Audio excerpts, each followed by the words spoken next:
Alright, so today we're going to be taking a look at a Harbor Freight Vulcan welder. I've never messed with these things before, never even seen one in real life. I bought this thing online, but we're going to unbox it. We're going to really put it through its pace. I'm going to give it sort of a pseudo torture test, which is when the hat gets passed around, you kick in $1 a month on Patreon, and it helps me to make more videos with less promotional content.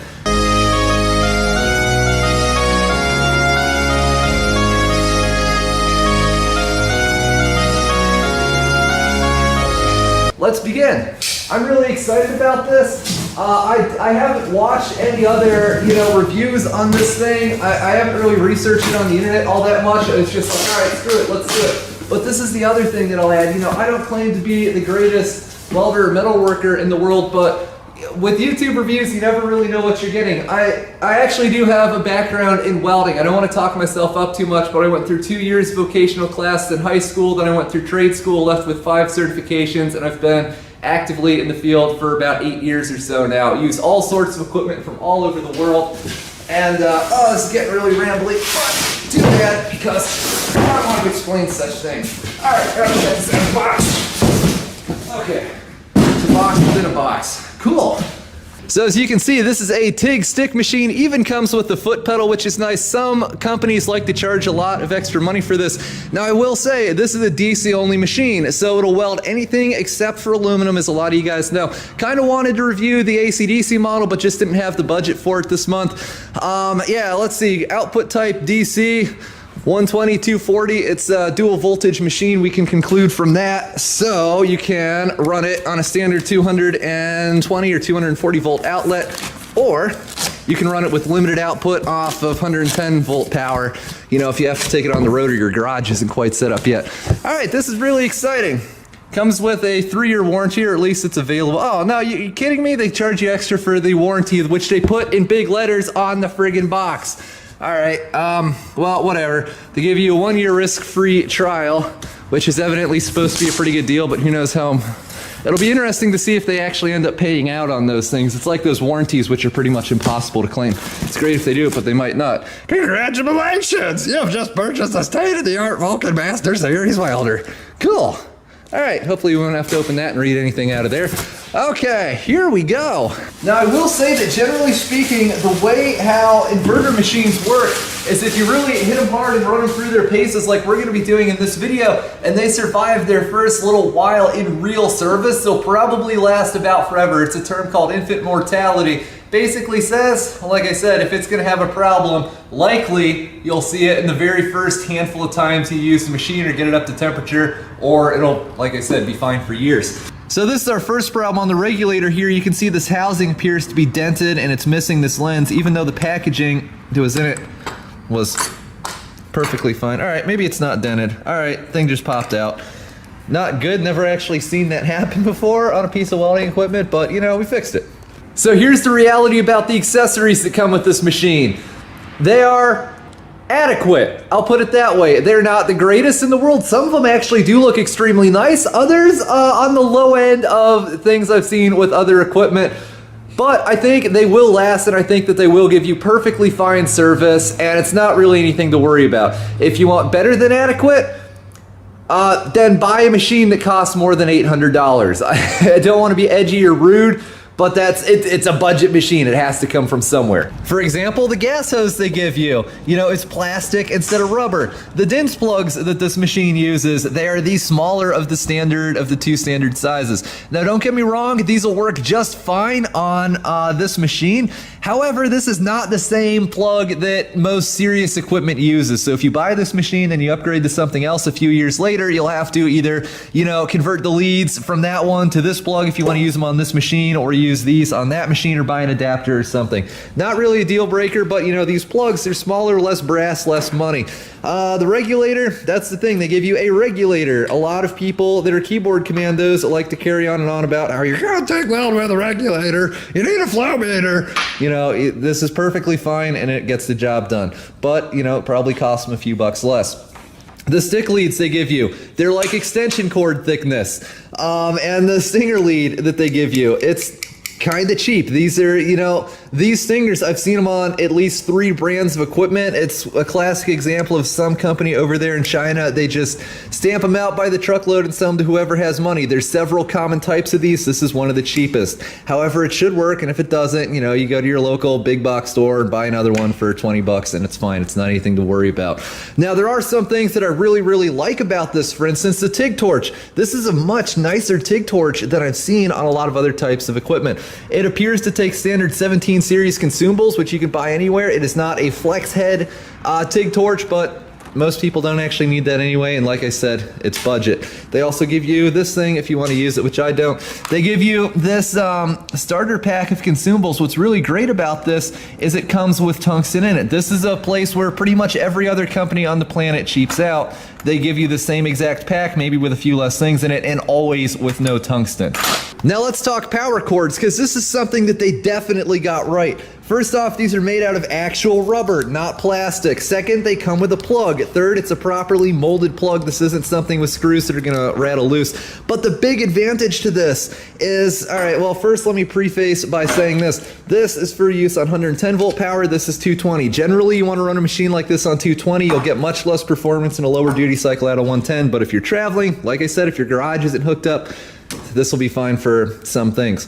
With other machines, anything from the domestic manufacturers and the equipment most of the world uses, if you're gonna change between the 220 and the 110 plug, only the plug is removable. So you still have the same cord, you still have this stem coming out the back of the welder. So if you're putting this in your truck or whatever, this is gonna be hitting on the seat, it's gonna be hitting on your other toolbox, stuff's gonna be mangled and bent to the side.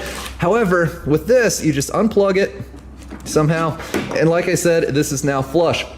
This is a great feature. The only other company in the world that I'm aware of that actually has this on their equipment is Fronius, which is extremely high-end, some of the best machinery I've ever used in my entire life. And the reason for that is because it costs money. Now, instead of just giving you a chintzy plug, especially if they can sell it to you for obscene amounts of money, they have to give you 2 full cords with basically 4 plugs on it.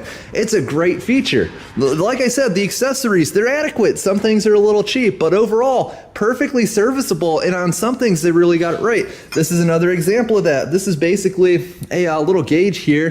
And the way it works, you put this over a piece of material and tells you how thick it is. Not the most useful thing in the world. It is really cool, I will give you that. This is just like the one Miller Electric sells with their welders, except with this, you get, you know, a much more value-priced machine. And lately, the quality on those really isn't what it was in decades past, and this particular gauge is better in literally every single way. So, yeah, I like it. They really got it right on this, man. If they sold these for like 99 cents at Harbor Freight or even $2 or $3, I'd probably buy a few just for the lulz. All right, what's next? The machine itself. The machine itself. Now, they give you this really nice carry handle on top, which is actually useful because the machine really doesn't weigh all that much. It's got basically armor, for lack of a more technical term, around the front of this design. So if you bump this into things, if it's rolling around in the back seat of your truck or whatever. Now, there is a little bit of cheapness here. It's just hard plastic, unlike on, Milwaukee's power tools that give you an actual like rubber composite. Just like the Harbor Freight power tools, it's just plastic. However, it's still a value-priced machine. So, cool. They give you a power switch on the front. Now, the reason for this is there's some regulation, I believe, somewhere in Europe, which basically says your power switch has to be a certain number of millimeters away from your power input. Yes, I know it's really stupid, but if you've ever wondered why most welding equipment that you see here in the US has the power switch back here somewhere, it's very simple. The reason is because it's the same exact machine that's sold all over the friggin' world, and whatever big factory in China is producing these 18 hours a day, they're not going to be wanting to run a second production run only for the American market. Therefore, they just put English stickers on it instead of Spanish or Russian or whatever, and they put the power switch back here. Now, this is kind of a small detail, however, this is likely to back up Harbor Freight's claims that they actually designed this themselves. It's not simply rebranded from some big factory over there in the Far East, which produces just tons of these for anyone that'll pay money for them. This is likely a private label type of deal. I don't think they actually make it themselves. They probably contract that part out. But it looks like they've at least specified some things on it themselves versus an off-the-shelf unit.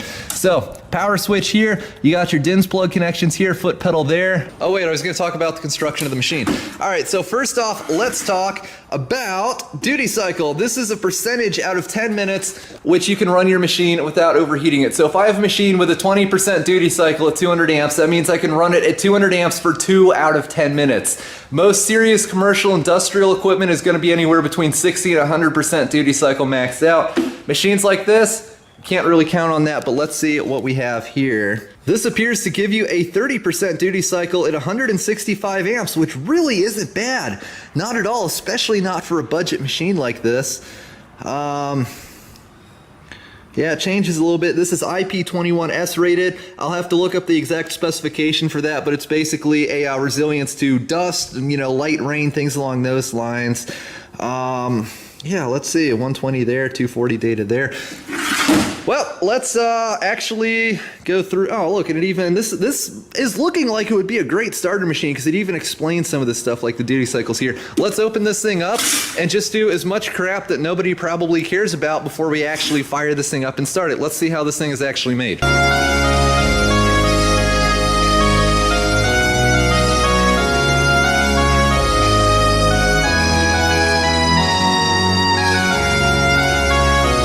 Now, y'all know I'm not an electronics expert, but I can tell from a lot of the equipment that I've used and been inside of and taken apart, this thing, just like the accessories, overall on the inside, it seems like it has a lot going for it.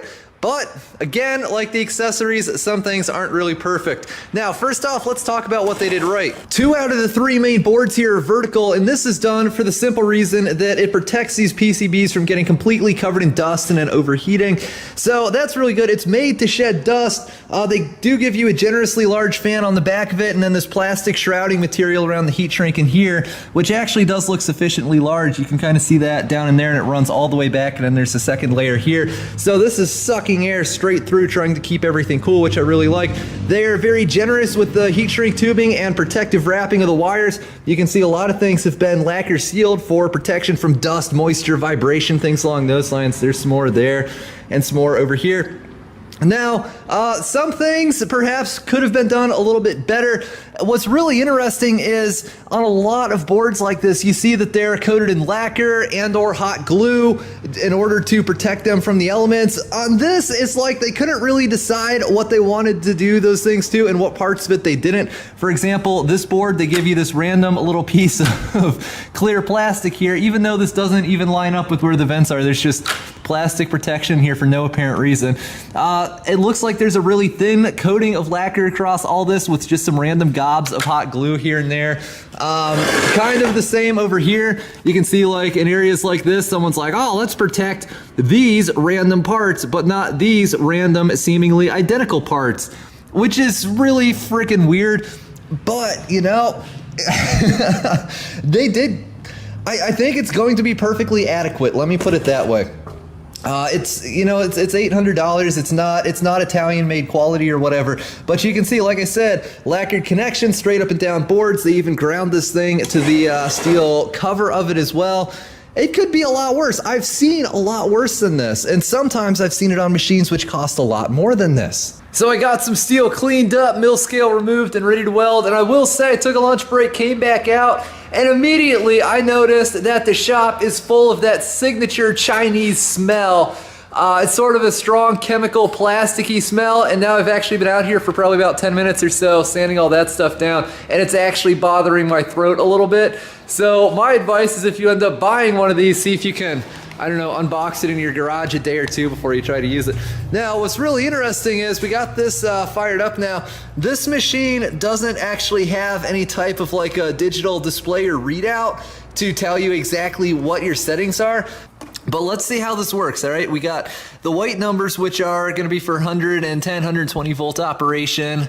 As you can see, it's limited. On that, it only goes up to 130 amps, and that's a big if. Most electrical services in most garages, from my experience, can't handle that much input power, so it just trips a breaker. And then, of course, orange is the 240 volt. So all the way up to 165 amps. We'll set it like 105, you know, we'll sort of take its word for it there.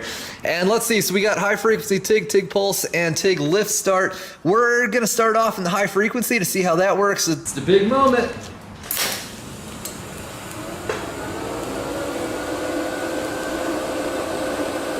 That's actually really nice. The arc is very smooth, the start is crisp and firm.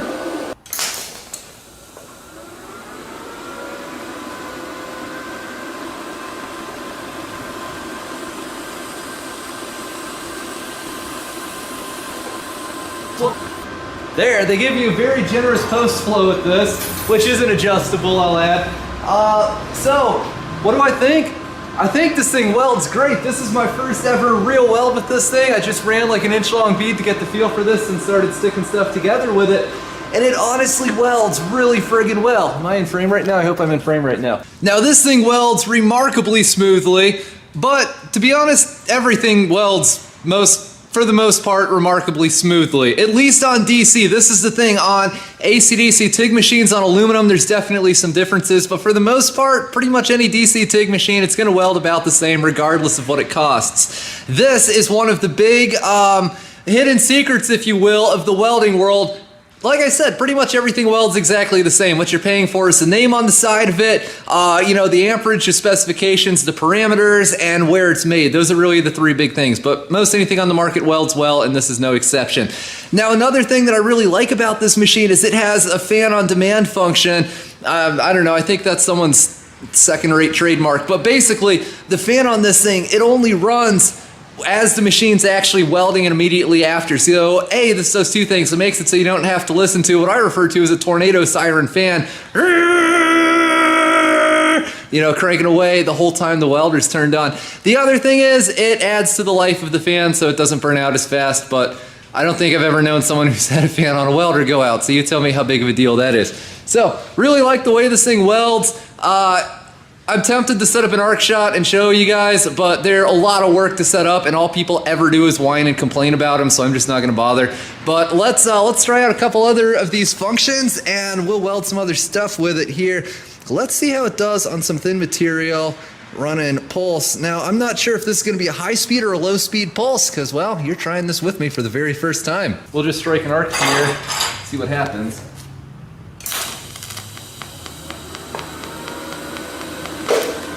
Low speed pulse. So generally a low speed pulse like this, it's used for added controllability with the puddle. If I have a large gap that I'm trying to fill up, having a constant full power from our weld, you know, it's gonna put a lot of heat into this, but if I have this nice slow on and off pulsing function, doesn't go completely off. It's probably like, I don't know, a 10% bottom of the peak thing. Then it just makes it a lot easier for me to stitch up a gap that's close. The other thing is some people use these kind of like a crutch, you know, if you just lay a piece of filler wire in there and you run across the top of it with a slow pulse like this, then it can work to really simulate the whole stack of dimes look, which most people get through torch movement or actually knowing how to weld. But it has a lot of potential. Let's try it out.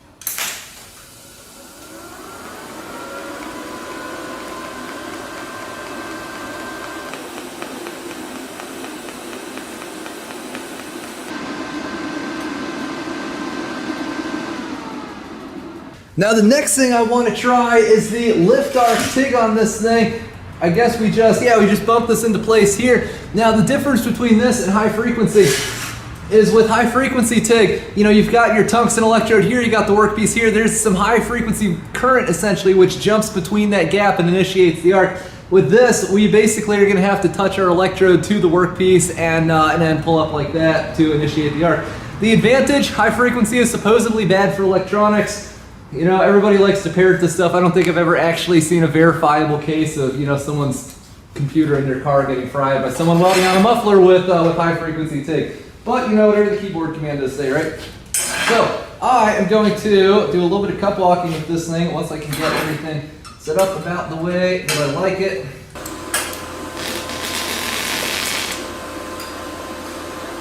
So I totally just flashed the crap out of myself trying to figure out this whole lift arc thing. And the lift arc function on this, aside from that, I can honestly say it kind of sucks. I don't like the way it's programmed at all. The way this thing works is when you go to strike the arc, you don't have a high frequency. It's like some other type of electricity which flows between the tip of the electrode and the workpiece, which isn't really supposed to happen, such is the definition of lift arc. And then, you know, you control the arc with the pedal, which is nice. And then when you get to the end of the weld, if you let off the pedal, then not only do you get a weak arc or no arc, but what happens is you go like that again. and it's like this weird lightning stuff. It's almost like it's still in high frequency mode, but it isn't. So yeah, don't like the the lift arc TIG function of this at all. Don't recommend that. However, no one's really going to use this in the first place because this is obviously a high frequency machine. Let's try stick welding with it. Now, due to our lack of a digital display, you know, I want to run these electrodes about 120, 125 amps, so I'm just going to sort of ballpark roughly where I think that is in this huge gap between 105 amps and 140. If there was one thing I could change on this machine, if they're just going to give you these vague markings, it seems like they just randomly chose a bunch of numbers. I wish they made them, you know, like 90 amps and maybe 125, because those are the two most commonly used starting points at the very least for stick welding. So yeah, I feel like that would be a benefit, but that's kind of a small nitpicky thing. Alright, got a partially used stick electrode here. Let's see how this thing welds.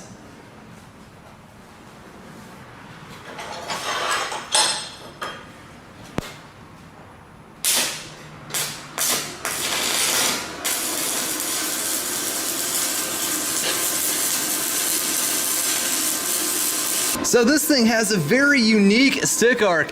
It actually does run a 7018 pretty well, even just on some scrap metal here, but it sounds weird. It doesn't sound like a smooth arc, but it actually is a respectably smooth arc. I'd give it like a 6 out of 10 to be honest, but it is much like the accessories. Even if it's not perfect, it does seem perfectly usable. Let's guesstimate where about 90 amps is and see how it does with some 6010.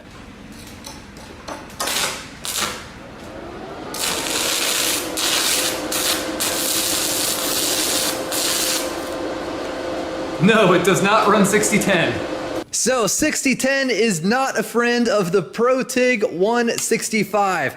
Now, what have we learned today? We have learned that this machine, look at that, they've programmed the fan really well. They have it set up to cycle for a second or two before the machine completely shuts off, so that way it blows the dust out that's settled. What have we learned from this? We have learned that this is actually a pretty stinking good DC TIG machine with limited stick welding capabilities. What I mean by that, the arc on this thing, like I said, it's kind of weird. It's not very smooth. It sounds kind of weird when it's running. And like a lot of lower end inverters, this is one that really struggles to run the 6010 electrode. I'm not an engineer, I don't claim to know why, but I believe it's a problem with arc voltage. Mainly, this thing just doesn't produce enough of it. Another half a volt, maybe 2 volts perhaps, and it would have the drive to keep that 6010 lit, because that requires more voltage to run and, you know, fewer amps than a standard 7018, which just runs acceptably well. So what do I think of this? Honestly, I think it's a friggin' great machine for like 800 bucks if you're gonna be DC TIG welding. So what does this mean? Don't plan to weld aluminum, don't plan to weld magnesium. Thickness wise, it's good for about anything, you know, that's a paper thin exhaust it had absolutely no problems with. Lower end performance is just fine on this machine. From there, pretty much limitless if you know how to walk the cup and stack your passes. So, I mean, it works right out of the box. Not one single problem with the machine during this entire shoot. Yeah, some of the accessories, they're a little chintzy, but, you know, and it fumigates your entire shop with that signature Chinese plastic smell. But it friggin' works, and it's like 800 bucks. The other thing that's really nice about it is I think this would make someone a great first welder, because there's not that much to set up. I'll put it this way. You basically just choose whatever process you want to run. There's no pulse controls whatsoever. It's just set at that low, steady pulse. However, that's a very well set up pulse function. If I was trying to program a machine, I don't know if I could set that up any better than Harbor Freight or their engineers or whoever have done on this unit. The high frequency start works great. The TIG lift arc function, like I said, it isn't that good. And the stick mode, fine for 7018, not good for 6010. It would probably run 6011, probably run 6013. I don't have either of those around because I don't really use them. But 6010, like I said, it just can't keep it lit.